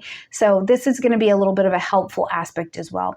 Now, as we're going to close out this month on the 25th, we have got the full moon lunar eclipse that is going to be happening at 5 degrees of Libra. And for you, this lights up just that second house space. So this is around your money, your resources, how you use your creative talents to make money, how much money you think that you are worth. Your self-worth piece comes into here as well. So as this eclipse is lighting up over here for you, Virgo, it really becomes a space where what you started and brought to life back in October of 2023, Okay, some of those relationships, again, or some of your dynamics around financial decisions that you were making at that time are ending. So here you have an opportunity to step back and say, okay, maybe I've had some level of codependence going on where I need a little bit more interdependence, or I've been thinking more about being pleasant around money and not asking for that raise that I need to make, or I have not been willing to up my prices because I haven't been sure about what the value of what I have to offer is. You know, whatever that is, or I haven't wanted to sell this old chest that came from my family members because I've got a whole story around it. And this is really an opportunity for you to see why the relationship, it's okay for it to be severed over this next 6 months. So there is a lot of cutting away that's happening for you this month, Virgo, but not in a negative way. It's not this painful ripping. It's more of this space that is like, it's showing you. It's just showing you where these relationships and where they don't work anymore, but that the new collaborations and dynamics absolutely do. So Virgo, please still keep a look at that health. Keep an eye on that as we're traveling at the beginning of the month. Of course, let me know how you're doing and how this is manifesting for you in the comment section down below. Bye, Virgo. Hello, my absolutely beautiful Libra friends, and welcome to your horoscope for March. We're Libra this month. Okay, first and foremost, I do want you to be paying attention to your health this month. You've got energies traveling. They're going to be going through this health house for you. But for the most part, Libra, I actually think that they give you just some really very specific indicators of how to work with your health, not so much that there is an issue with your health. Now, we're also, of course, going to have the eclipse happening in your sign. So it is this indicator that things that you took on or have even been a part of, you know, the reality of your relationship with yourself, with your physical body, these kinds of things, especially things set in motion back in October of 2023, are coming to an end at this time. So what are you ending, acknowledging, or adjusting, Libra, in the next 6 months that this eclipse can actually be really, really helpful for you, okay? So at the beginning of the month, when we are here on the 9th, we see Mercury moving into the vibration of Aries. Now, this lights up your 7th house space, so conscious, chosen, one-on-one relationships. But Mercury does not move into pre-retrograde shadow time until the 18th. So Mercury is bringing full-on new information. But in Aries, it's also ushering in new leadership, okay? So in your conscious, chosen, one-on-one relationships, romance, business, maybe even open enemies. You know, maybe you're going to court with somebody. I hope that's not the case, or if it is, it's not for any bad reason. Anyways, Mercury is ushering in information about this leadership. I also think, though, for you, Libra, this is a dynamic of where you are finding your own leadership capabilities, right? Where you're having to speak up in your relationships. And so this is where it's actually handing you a piece of your own voice back. And please don't underestimate needing to speak up for yourself in the relationship of you with your own body and you with yourself, where you're like, okay, me, these emotions, this vanity has been running us. And now we need to put some of the pleasure on the back end in order to do and to be the person that I would like to be. So I think that that's very big heralding. But Mercury will bring you some new information about that as well and give you a space where even mentally you feel good about making that start. So that's a really nice vibration to work with. Now, when we get to the 10th, we've got this new moon happening at 20 degrees of Pisces. So, okay, it's lighting up the 6th house space. So in this vibration, you're planting your seeds of intention to begin something new. But it's also one of the things you can be trying to begin anew with, Libra, is less worry, less stress. Cortisol keeps fat around your body, keeps stress in your body. So bringing some of that worry down can be a symptom of what it is that you are working on here with this energy as well. But the other thing I keep thinking of is, like, intuitively, what do you need? How do you feel like you would like to be receiving in your health, in your day-to-day life?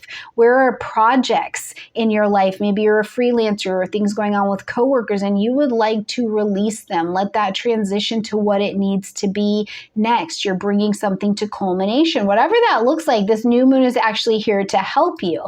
So it's fun, though, because when we get to the 11th and we see Venus move into Pisces, Now we've got this symbol of Venus here in this health house, or in this day-to-day area of your life, where Venus is like, I want to make this pretty.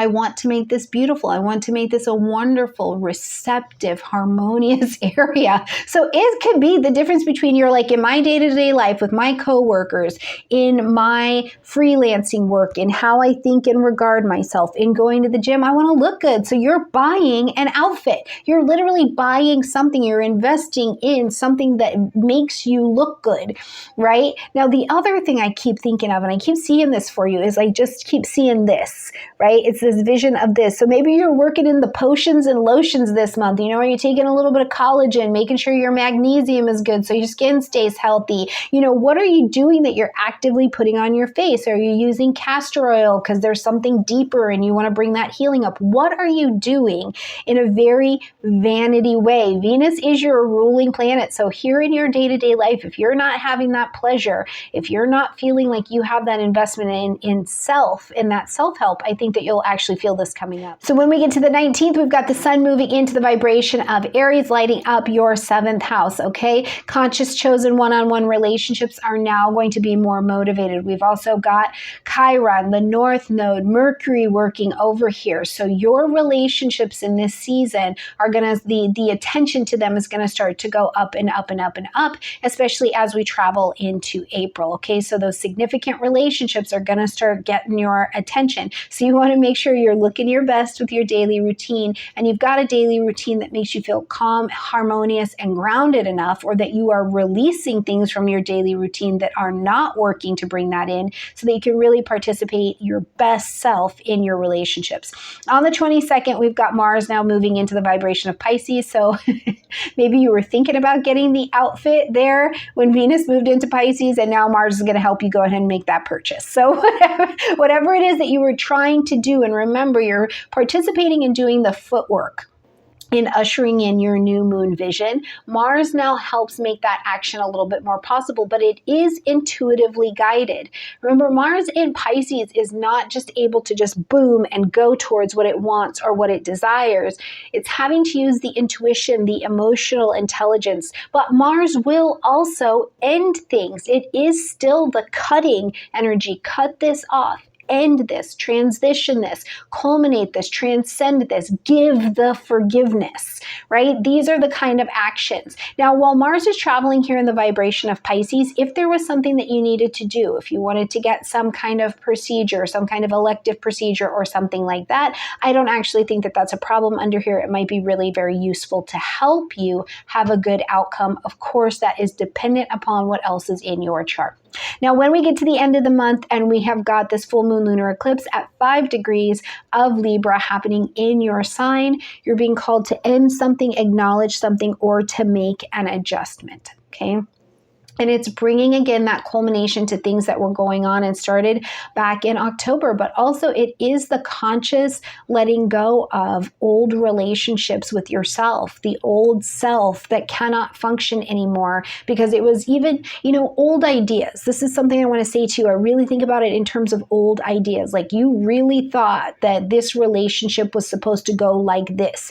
You really thought that you were this, or that it was supposed to be like this. And you're needing to let that go and end it and come promptly into the real reality of what things are or what you would like them to be, for you to have more of your own voice, more of a connection and interdependence in your relationships in order to have real true balance and integration and ultimately some pleasure. You are ruled by Venus. So having a lot of discord and having a lot of unbalance and unrest is not something, Libra, you typically want. Now, I also think in a very practical way, if you needed to lose weight, gain weight, change your body in some way, over the next 6 months, this lunation can really help you to do that. But certainly bringing changes to the physical form is going to be something that I think that this lunation brings to your table as well. And if you do have relationships in your life that are not working and the cracks cannot be filled or healed, I do think over this next 6 months, Libra, you are going to be letting those relationships go. All right, my beautiful Libras, have a gorgeous month. Let me know how it's manifesting for you in the comment section down below. And please let me know, are you doing potions and lotions? What are you doing with your skin over there? Let me know in the comment section down below, and I'll see you in April.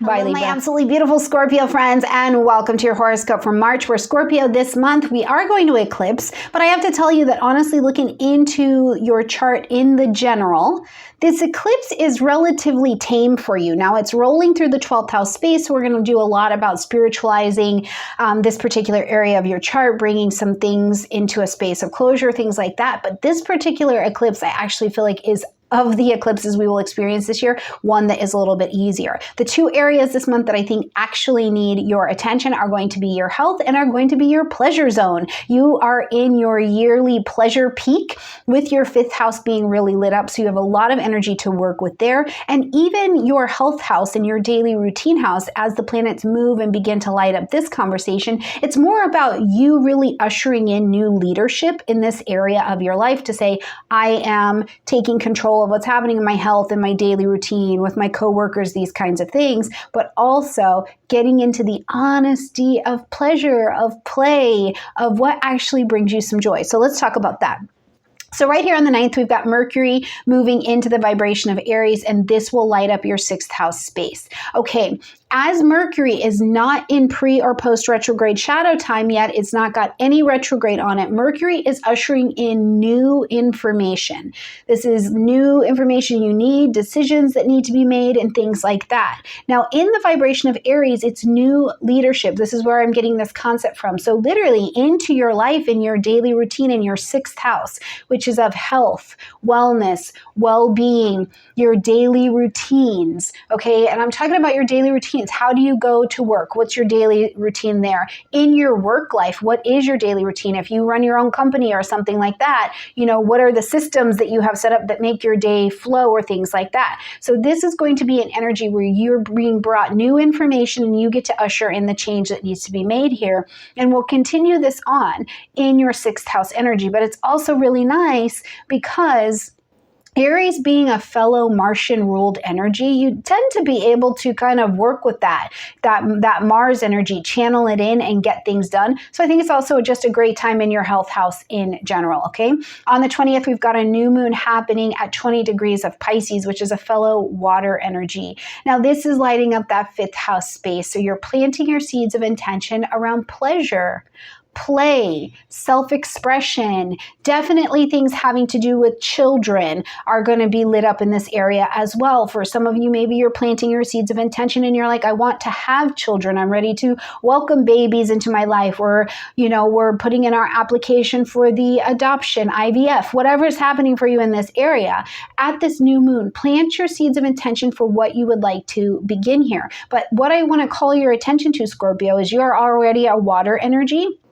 So you'll have a water trine. So an ease of access to be clear in the emotional vibration, what it is that you are really trying to bring into existence, but also the clarity of what has to be ended in order for you to achieve the goal that you're going for, or what you're asking to come to fruition. When we get to the 11th, though, we see Venus moving into Pisces, so also into this 6th house space, okay, or excuse me, this 5th house space. So Venus is acting as an attracting energy. So what you're calling in at the new moon, Venus is pulling in and kind of helping this vibration at this time as well. And the thing I love about Venus right now is that in February, Venus and Mars came into a new 2-year cycle with each other, okay? And that cycle was really, for us, it translates into how do we relate to ourselves. So Venus and Pisces here as well, I think, is making it really easier, more pleasurable, more harmonious to see what needs to culminate, what needs to be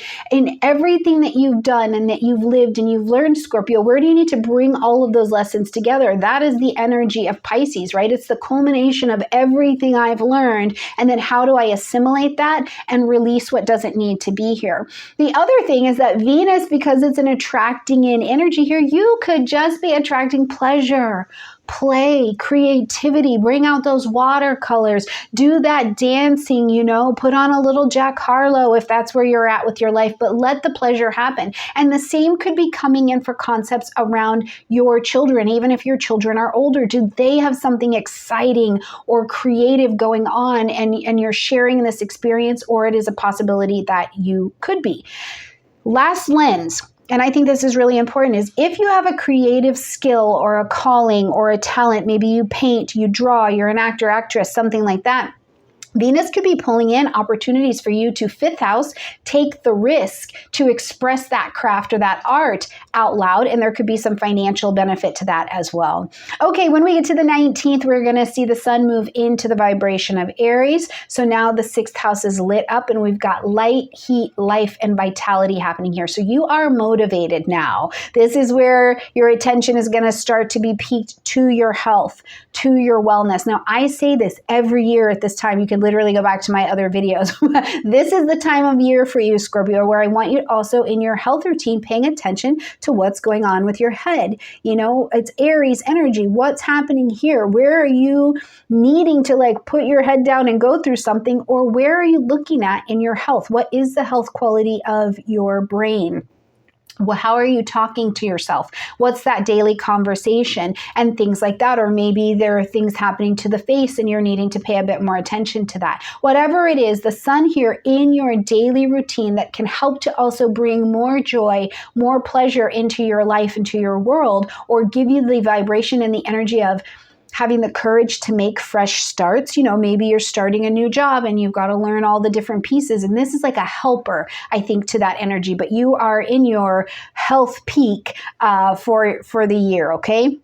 On the 22nd, we see Mars now come into that vibration of Pisces. So Mars being your traditional ruling planet, and we know that Pluto is the other one, but Mars here is bringing the action towards what's that new moon, what the sun, what Venus have been calling in, and now Mars here, you're ready to take some action. But remember, Mars in Pisces is like water aerobics. You're running in place really, really, really fast. You're here for the workout to burn the calories, and you will, but you're not necessarily going anywhere really very quickly. So Mars in Pisces is like that. You can get it done. You can be very efficient and very effective, but it's not going to feel like you're necessarily making huge amounts of physical progress. It's more about the emotional and intuitive alignment. And I think that speaks absolutely well of this particular energy. So, you know, let it be a little bit behind the scenes. Enjoy a little bit of the romance, the flair. Enjoy its Pisces. Mars and Pisces could be bringing you someone kind of out of thin air where you're like, where did you come from? Or you're just loving watching a series or something that you enjoy and you're taking action, Mars, to engage with that. So enjoy it, okay?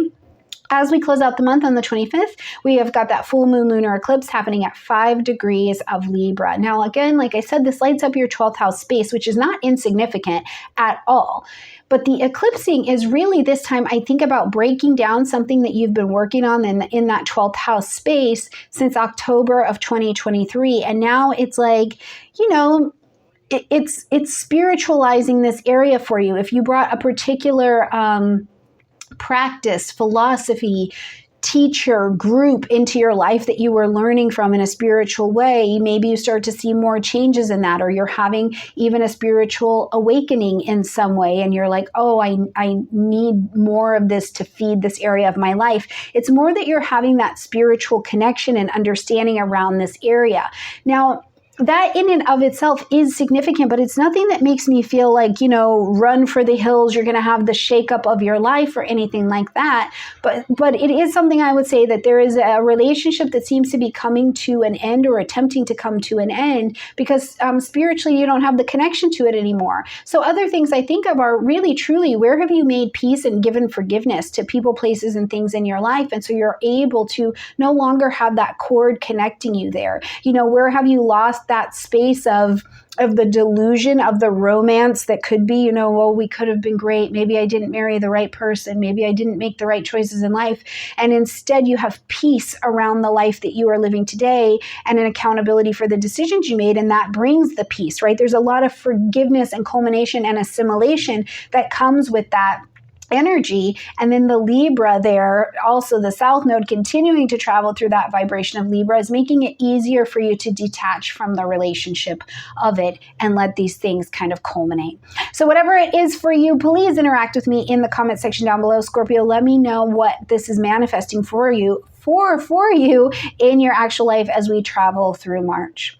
Okay, Scorpios, I love you, and I'll see you next month. Hello, my beautiful Sagittarian friends, and welcome to your horoscope for March of 2024. We're Sagittarius. Okay, so this month, first and foremost, we are going to have the eclipse energy, and I have to tell you, a lot of the signatures that I'm seeing around the eclipse, which is going to happen in your 11th house, is more about what's going on with other people, and you're kind of called to be witnessing that, or you're viewing and acknowledging what's going on. Now, of course, this will be different in your personal chart if there are different planets or angles being triggered in your personal chart as opposed to just the general. But in the general, I don't think this eclipse is anything like run for the hills or anything like that, but it will definitely be in your social sphere that there are other people who maybe have things going on that you're needing to be a part of, or at least you're watching it go down. And that will help to end some relationships, bring some things to a close so that you can go ahead and release them. Now, the other big news this month is we're going to dance into your 4th house. The 4th house of home, family, real estate, property, your parents, these kinds of things, your own internal psychological foundations are all getting a bit of attention, in addition to some highlight that is going on in the 5th house as well. So let's talk about it. Okay, right at the beginning of the month, we have got on the 9th, we've got Mercury moving into the vibration of Aries, and this is going to light up your 5th house space. Okay, so first of all, Mercury is not in its pre-retrograde shadow time until the 18th. So one of the things I can tell you is because Mercury is direct, it's bringing new knowledge, new information. It's new. You haven't had access to this yet. So you could be ushering in information, but also in Aries, it's like ushering in some kind of new leadership, new something like that, where you're taking the lead in some way. Now, in the 5th house, this is joy. This is pleasure. This is play. This is where you're willing to take a risk. You're like, yeah, I'm willing to do this. I'm willing to say this. I'm willing to go on this, particular adventure. So you'll have a lot of that energy working with you. Your children could be telling you things for the first time. You could be getting information about your children. Are you getting, is the adoption coming through? Are you, what is it? The information is just popping up. And I will tell you, in the first 10 days of the month, I think that this is where the Mercury in Aries is the most potent in terms of bringing you that new information. Mercury will move into pre-retrograde shadow time as of the 18th. So in this first 10 days, be mindful of the information that is coming to you in this 5th house zone, to include, to include a little romantic banter that's maybe going back and forth. You're just there to get your pastry, and this other person's there to get their coffee, and then you have this wonderful conversation, and there it is, okay? All right, when we get to the 10th, we've got the new moon happening at 20 degrees of Pisces. This is going to light up your 4th house space. So at this new moon, you're planting your seeds of intention to begin something new here in this particular area. Now, in the vibration of Pisces, it's bringing together all of the lessons that we have learned ever, right? And we're kind of putting it all together and assimilating it. So as you're planting your seeds of intention here in this Pisces vibration, one of the things you could be doing is, saying, okay, I want to find someplace new to live. I would like to find a place to where I emotionally feel like I can put my roots down. I want to have conversations with my mother, with my family, with these kinds of things. These can all be in your wheelhouse of what you'd like to begin. But the thing to kind of remember here, Sag, is that you're planting these seeds of intention, so you can't exactly grab the vision fully. You can just say, here's the direction that I want to go and I want to call in, and I'm willing to commit to what needs to happen action-wise, faith-wise, lesson-wise, in order to have this culminate for me. So that's something to really keep in mind at this new moon, is that you're just making the admission of, this is what I'd like, and I'm really willing to commit to it and stay the course in order to have it, to include Pisces culminating, letting some things leave or transition out, or being a bit more mutable, coming unrooted from how I thought it was supposed to be delivered to me, to letting the universe. It's this quote. let go of the life you thought you were supposed to have for the one that is really meant for you. I think that that sums this all up right here. Okay. On the 11th, we see Venus move into the vibration of Pisces, pulling in, attracting to you peace, harmony, some more ease in your home zone. So decisions that have to be made around home, decisions about where to live, these kinds of things, making money from home, these become easier to pull into your opportunity. When we get to the 19th, we see the sun move into the vibration of Aries, and now the sun is bringing light, heat, life, and vitality and motivation to your 5th house. So romance, pleasure, play. This is your pleasure peak. You're in your official pleasure peak for the year. So bring it in. Where you want to express yourself? Where do you want to finally go? Ask that person out on a date, or let somebody ask you on a date. Make yourself fun. Be a fun playmate. Are you fun? Are you able to be in your joy and your pleasure? Your children have something going on and they're calling it in and they're ready to tackle it and take it on. You know, it's sports. We're here for sports. You know, what's going on, whatever it is, this lights up this 5th house arena for you. On the 22nd, now we see Mars pull into Pisces as well. So where you committed at the new moon and you said, I'm willing to have this. I'm willing to have this experience in my home life, in where I live, for my family. I want my home to feel Pisces like this. Now, Mars is helping you take action to live out your commitment, right? But it's taking action like Mars and Pisces, okay? You're not just running at it. It's not like I made the decision and now I'm doing all of these things. Mars and Pisces is getting you actions that are committing to the spiritual journey, that are committing to the emotional journey. It's all of the behind the scenes work that gets this housing situation to play out. Now, some of Mars and Pisces is the doing, is trusting that the universe has got your back, that it heard you say, I would like to have this experience. Now it doesn't need you to be looking around the corner to make sure that it heard you. It heard you. We have to practice the action of trust, right? So Sagittarius, we will definitely be getting a bit of that. As we're going to close out the month on the 25th, we've got the full moon lunar eclipse happening at 5 degrees of Libra, and this lights up your 11th house. So this is friends, social grouping, social media, but it's also the long range goals and ambitions that you have for yourself, Sagittarius. So there's a lot that actually goes into this 11th house. So thinking back to things in this social area for you that started in October of 2023, now you're getting a release from those relationships. So if you were following a certain content creator, or you joined a group and you're like, I think that this is the group I want to be a part of, and you're learning at this time that it's like, yeah, over the next 6 months, maybe you bring that program to a culmination, or you find out, no, this isn't the right relationship and relation for me to be in this group, or I need to adjust my dynamics, whatever it is. And for some people, it would be a flat out friendship that is no longer viable. The cracks in the cement are too much, and we realize I've got to let it go. But I think that the other side of this full moon is remembering that the sun is in Aries. So you're being asked to speak up, have your own expression in your dynamics before you go cut somebody off. It's like, where do you need to actually just use your own words to bring that interdependence and that balance to the dynamics that you're experiencing before you just let a relationship go, okay? And also watch for things really truly with your technology, because at this point of the month, Mercury is in its pre-retrograde shadow time. So computers and software and systems and security, all of these things are going to start to rise up to the surface, and they'll definitely get your attention. All right, my beautiful Sagittarians, I hope you have a gorgeous month, and I look forward to seeing you next month, and of course, every week. Hello, beautiful Capricorn. Okay, so this month we are going to have the eclipse happening in Libra, and this is the full moon lunar eclipse. And I do think that for you this month, this particular eclipse is very impactful. And I'm just telling you up front that when we get to the April forecast, I want you really paying a lot of attention, Capricorn, because I think that the eclipse that happens on April 8th is actually going to be really impactful for you as well. Now, we do, of course, have other things going on this month, but I want you to be aware as you're listening to this forecast to, like, if you can, if there are things that you don't really have to deal with, especially in your career or in your relationship life. They're not the most important things. If you can kind of be easy, don't take on too much this month, and I think that would be really useful. And then instead, it also lets you focus your energy on what actually needs your attention, and the things that are going to need to have your attention and are available energetically are all these intellectual things. It's really very cool. You've got that energy all month long.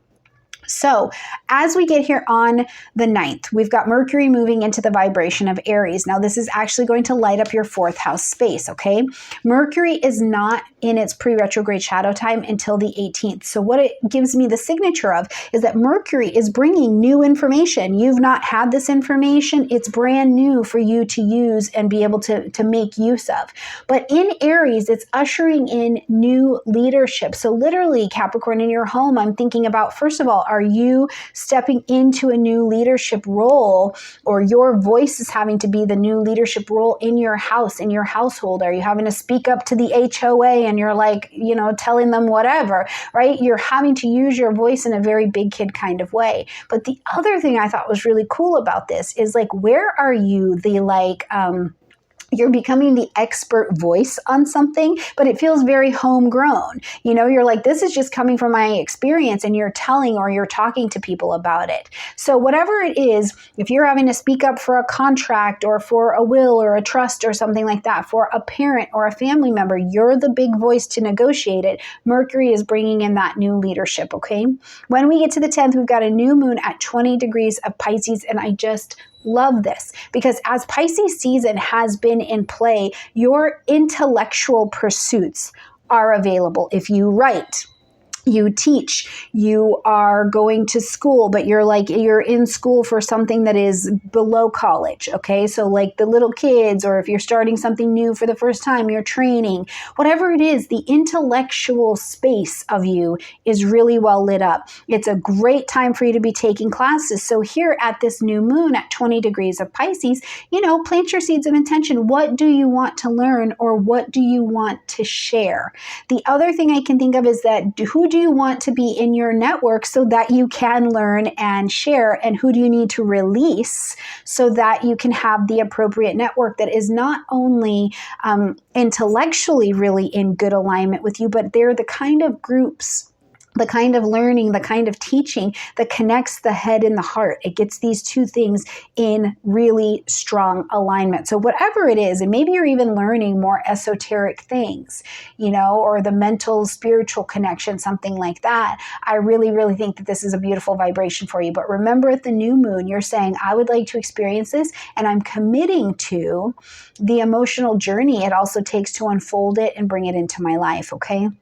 On the 11th, now we see Venus moving into Pisces. So again, pulling in more opportunities for you to receive, to be well received. Let's say you write a book, or you're putting out a blog, or you're launching that website or something like that. Maybe you're teaching a class. You're well received with Venus here. It makes you really, really magnetic and well received. So great time to launch a little project. I would say if you want to launch anything this month, if you can do it before the 18th, you're going to be in better shape, okay?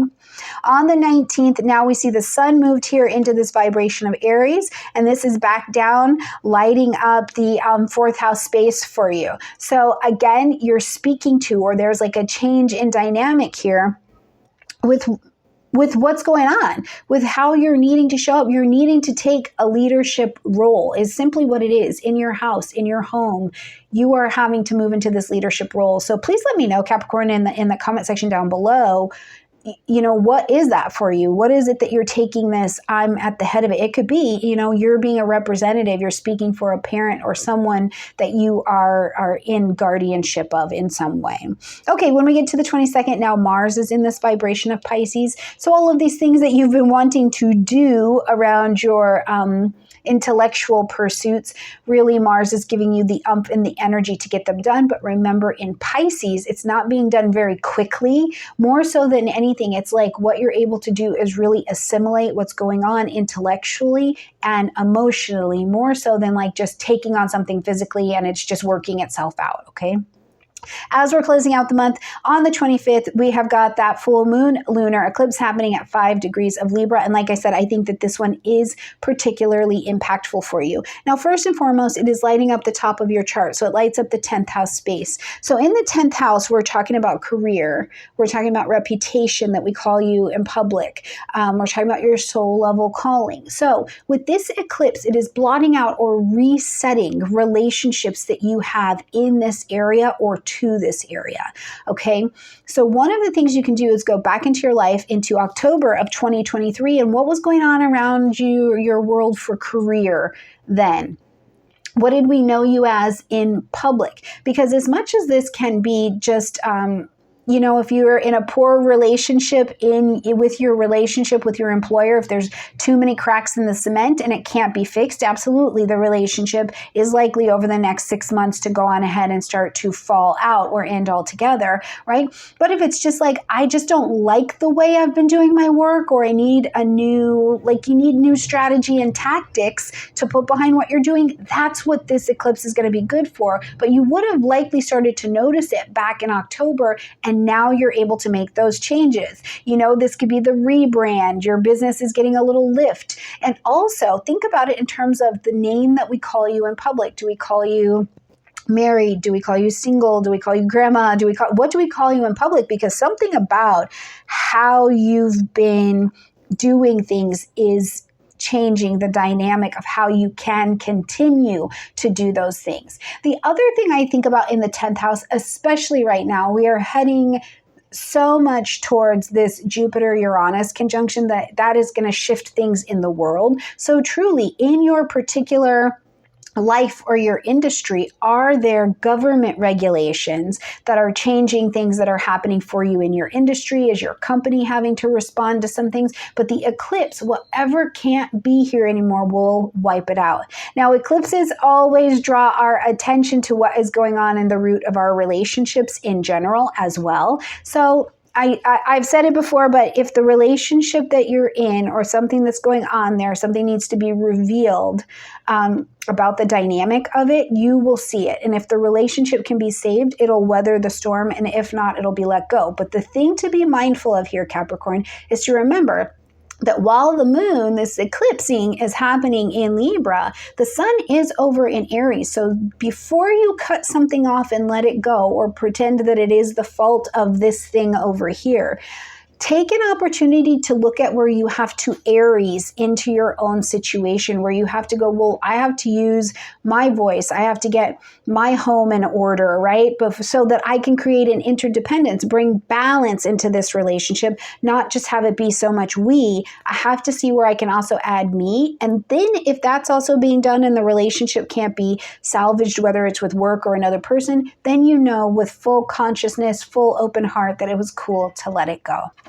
All right, beautiful Capricorns, have a gorgeous month. Please take it easy around the eclipse and get ready for the eclipse on the 8th, which again will also have a fair amount of impact. So if you don't need to be taking care of it, please just let it go to the side for now. Put it on the back burner. We can come back and have a look at it again later down the road. Bye, Capricorn. Hey, Aquarius, welcome to March. And so let's talk about this eclipse and get it out of the way, because I actually think the eclipse is more useful to you than like harmful to you. Okay, so the eclipse that's going to be happening on the 25th at 5 degrees of Libra is going to light up your 9th house space. So publishing, marketing, broadcasting, expanding out, travel, higher learning, higher philosophy, things like this, faith are going to really come to your attention. And I actually think that eclipse is a better course corrector for you than maybe something that is really intensely dramatic. Now, again, that's in the general. You have to look at your own chart and see if something else is being triggered off by this particular eclipse. But in the general, it's actually very useful there.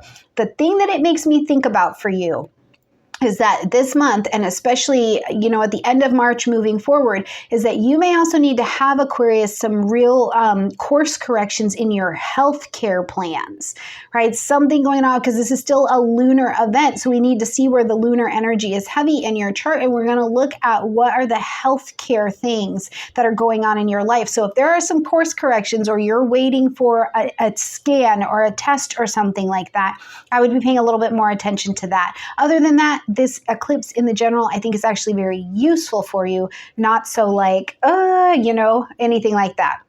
Now, the other place we're going to focus this month is we've got plenty going here in the second house. So the finances in your life, how you make money, your creative skills and talents, the possessions that you have, and your self-worth and how you value yourself are getting some attention. But this month is more about showing you and clarifying pathways to make sure that your money is moving. Now, if you know that outside of the astrology, I also work as a business coach to help people get their businesses moving. And you never want couch potato money. You don't ever want your money just sitting somewhere, sitting still, not accruing some kind of interest, things like that, right? So this is more of what I think that this month has to offer for you, where you're like, I've learned all of these things.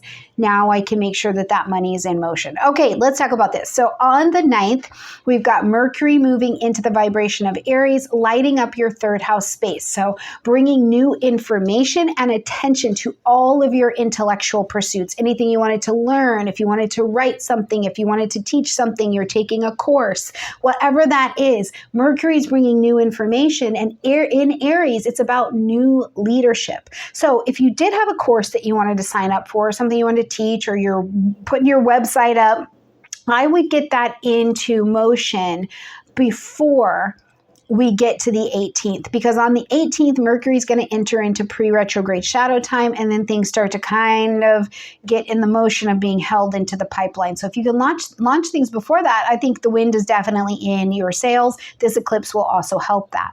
On the 10th, we've got this new moon at 20 degrees of Pisces, again lighting up this second house space. So you're planting your seeds of intention for what you would like to be happening around your finances, and trust your intuition, because your intuition around your money, your emotional intelligence around your money, you could really be growing that right now. But again, to me, this speaks more of you're willing to make some kind of commitment, or maybe it's like, I need to understand the emotional entanglements, the emotional mindset, which sounds funny to say, that I have around finances, okay? And you're being able to plant your seeds of intention to adjust that. Then when we get to the 11th, Venus pulls into Pisces. So what you've asked for, now Venus is trying to pull the opportunities to you. For some of you, it will be the income is starting to flow again. Thank goodness, thank goodness, thank goodness, right? Or you're being able to pay down some of that debt. The money's coming so that the debt can go, because Pisces is also going to culminate and transition things from one place to the next, okay? When we get to the 19th, the sun moves into Aries, bringing light, heat, life, and vitality into this third house space. So this is your yearly peak where the sun is here, where all of the intellectual things, and also things with siblings, neighbors, short trips that you maybe want to take or go on, are going to start to have a lot more influence and impact, okay? On the 22nd, Mars now moves into Pisces. So money again is in motion. You know, are you putting out a contract or a proposal or something like that, but you're taking action on it. Mars is helping you take action around your finances. If you're having to make financial decisions, like I keep seeing this as like you need to raise your prices, or you need to ask for that raise or something like that, but you've already demonstrated that you're worth the value that you're about to ask for. That's a really cool feature of this Martian energy. But also, Mars is still Mars. You know, if you have to go in there and you have to fight over a bill, if you have to say, I'm not paying you that amount of money, right? Mars will get in there and help a bit of that, the conflict happen, so that resolution can come in as well. As we're going to close out the month on the 25th, we've got that full moon lunar eclipse happening at 5 degrees of Libra, lighting up your 9th house space. So, you know, if you are doing a training, or maybe you're in some kind of higher education program or something like that, you know, the eclipse could bring in a course correction where you're like, oh, I don't want to study economics anymore. I really want to go, you know, agriculture or something like that. It could just kind of shift your course of study in some way. But I would really cue you back to what was going on in your life in this 9th house educational area in October of 2023, because the relationships that you brought in and you were starting to pull in to help you get something done then, now they're likely going to start to come to their culmination now and over the next 6 months. So it's like, you know, even if you formed relationships with, like, maybe you're going to publish that book and you're like, I don't actually like this publisher. Something could be breaking down in that. But whatever is correcting here is really about getting you in the right alignment in order to expand within the right balance, in the right relation. The other thing I want to say about this is that before you're cutting off relationships and being like, it's just the universe like helping me do for myself, right? Be mindful that the sun is still in Aries. So looking at where you're needing to Aries, where you need to speak up, or where you need to learn more about the process of what is happening to understand how something is trying to help you expand out. It's time to use your voice to speak to that. Or if you're thinking, I want to put out YouTube videos, but I have no idea how to do that. Well, you might have to use that Aries sun in the third house to learn the process that helps you actualize a new relationship with this expansion. If it's a new faith, a new religion for you, a new language, you're having to learn the process before you can just fully expand into it. But you don't want to just cut off a relationship until you understand the process that is getting you in position to let that go, okay? All right, my beautiful Aquarian friends, let me know what this is, the signatures of these in your life. How is this manifesting? Let me know in the comment section down below. Enjoy your March, and I will see you in April. Hello, beautiful Pisces, and happy birthday. If you are on this side of the birthday spectrum, happy birthday. I hope it's going well. I hope you are experiencing your own annual kind of rejuvenation, your annual glow up that you get, and you have planted seeds of intention for what you would like to see in your next year. Whatever this looks like for you, I just hope that you are enjoying your season and your time to kind of shine in the yearly dance. Now this month we will have the eclipse coming, the full moon lunar eclipse at 5 degrees of Libra, which is going to light up your 8th house space of intimacy and assets. But there's a lot of regeneration, I think, that comes here. But I don't think that this is the most powerful eclipse of the year for you, Pisces. I have to tell you that. Doesn't mean you're not going to be impacted. And especially you have to be mindful that when you're listening to me or anybody else talk about these eclipses, that you actually just go to your own chart. Go to your own chart and see the story that's unplaying there as opposed to just the general, okay? So if you've got things in your own chart that are being triggered off, then of course this will have a little bit more impact. But in the general, it calls more of my attention for you just to this space where it's like there are debts being ready to be paid off, to be done. There are these moments where you're encountering rebirth, regeneration, transformation. There is a death of a variety, and I don't necessarily think that it's physical death, but it's like something about me is ready to die off and I'm ready to let it go. You know, there are these kinds of things. And then there's plenty going on with your partner. So we'll talk about that in just a minute. Let's get in here. Right at the beginning of the month on the 9th, we see Mercury moving into the vibration of Aries, and this lights up your 2nd house space. So Mercury does not hit pre-retrograde shadow time until the 18th. So it's bringing in new, current, useful information to you. And in the vibration of Aries, Pisces, it's telling you, you need to take leadership into your money, right? This is new leadership, new information that allows you to take that leadership role, begin something in your financial situation, but also in your value situation, because head to toe down, how you value yourself will attract into you and will attract you to the opportunities to experience that level of value. And I will say this, I don't always believe that you have to love yourself before you love someone else. Sometimes it is through, especially our pain points, where we take ourselves, where I'm struggling with something, to the groups, to the teacher, and they pour love into us, and we see it because we're able to see it in the mirror. And then we begin to love ourselves and change the value, right? Now here in 2024, we have awesome opportunities to be able to do that because we've got content creators sharing their lives, sharing truths, sharing pain points right here on the internet. So listen, if you are struggling around money, or you want to have a different financial situation, or you're struggling around your worth and your boundaries and your values, listen to a content creator who is talking about that. And it is a great way to see love, the love of genuine experience and information shared to you and then reflected back to you. And you can take that on, okay? On the 10th, we've got this new moon happening at 20 degrees of Pisces, so lighting up your first house. This is your annual new moon, like your gift. You get to plant your seeds of intention for what you would like to begin for yourself for the year. But with the new moon, the thing to keep in mind is that you're not just putting it out there and manifesting and hoping that it's going to show up at your door. We make a commitment. You're making an annual commitment to yourself, Pisces. I am committed to this experience. I am committed to the reshaping of my body. I am committed to the reshaping of my identity, or the, dissolving of an old identity, the culmination, the assimilation of everything I've learned into my current identity and living that out. And then a willingness to, even at an emotional level, do the footwork to let this continue to grow, okay? Now, on the 11th, we see Venus move into Pisces, which I just love. It's moving into your first house. You get magnetic. There's this beautiful sense of magnetism. You know what I mean? Where you have these just once a year, maybe sometimes twice, but usually once a year times where you're just out buying your bananas and people are like drawn to you.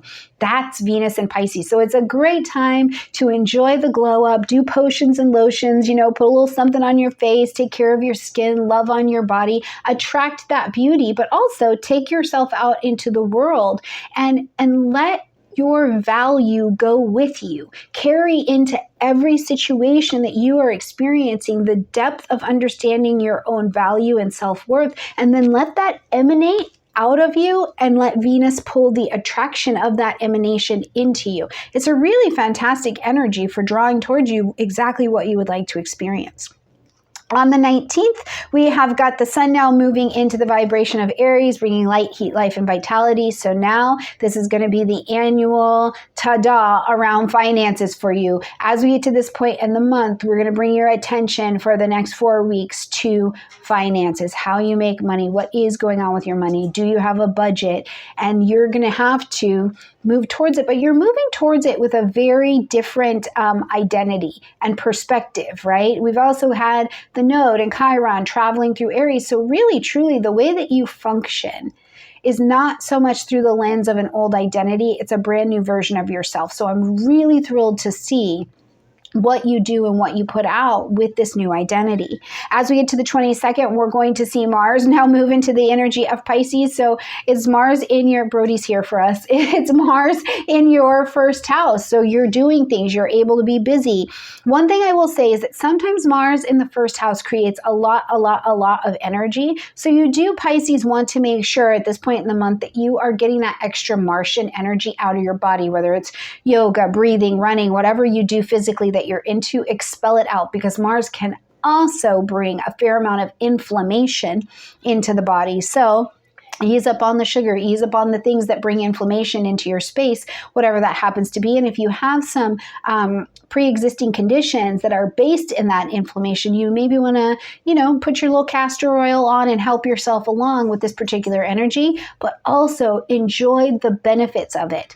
Mars in your first house is that if you've got to handle something, right, you've got to get something done, you might have a little bit more energy to go do it and to go be about it.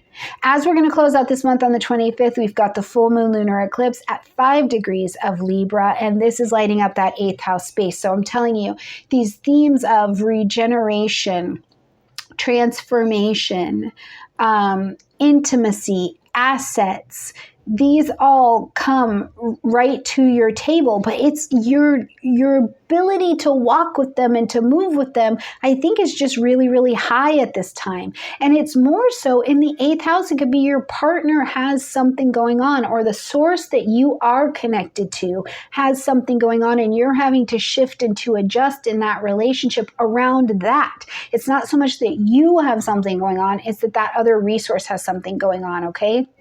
Now, it is the 8th house, so death and debt are two things that may be showing up and you're paying for them, right? Because you're ending relationships that really got a hit in October of 2023. So are you now paying down that debt, or it's time? You know that it's, over the next 6 months, that bill is coming due. In health, in wellness, are you having these psychological deaths, these like brush with deaths that are bringing things to your attention? Is your dream life loaded with dreams of things that are dead or you're dying? These are not about dying. They're about showing you what can go. And this eclipse over the next 6 months is helping you with ease let these things go, but usher more towards that Aries sun, Aries North Node. Where do you need to step up and use your big Pisces voice, set those boundaries and say, I want to go in this direction? Right? We should go in this direction. I want the money to go in this direction, is where you're needing to do that to find the interdependence and the balance, especially in things that are going on financially, or any of these kind of karmic, painful debts that may be presenting themselves. Okay. All right, my beautiful Pisces, enjoy the rest of your birthday time. I love you so much, and I look forward to seeing you in April. Bye, Pisces.